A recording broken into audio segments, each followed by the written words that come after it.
Did You Know is brought to you by the Bay Area Art Walk. Save the date, March 10th, and vendor booths are still available. In late 2009, a friend of mine called and said, "Would you run for county judge?" And I said, "Well, no, we have a candidate in that race and I like him." And they said, "No, he dropped out." And I said, "Well, I guess I either have to do this or quit complaining, one of the two." As the story goes, Mark Henry quit complaining and was elected Galveston County Judge. I regularly meet with other elected officials, the district attorney quite often, the district clerk, county clerk.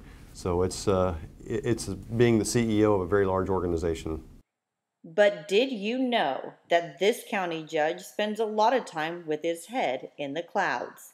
I think I was in the 3rd grade. I was chastised by my teacher for daydreaming about helicopters. But that dream became a career. I guess I was about 19 years old, and I was a flight instructor first at LaPorte Airport in LaPorte, Texas, up the road here.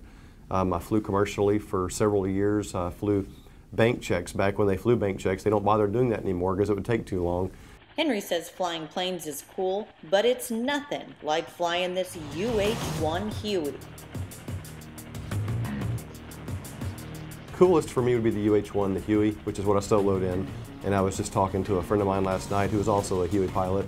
And I said, you got to say there's nothing more cool than doing a pedal turn, which is in a hover, and just turning on its axis. And the jet fuel exhaust blow through the doors, and I just think that's probably one of the coolest things you could possibly do in a helicopter. And as for kids with dreams, Henry's advice: I knew I always wanted to be a pilot. And if they just pursue that, it's very achievable. For YourTownTV.com, I'm Jennifer Vogel.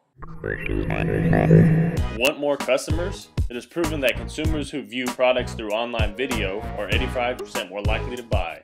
With a guarantee to get your video up in 1 week or less, it is time to call YourTownTV.com today.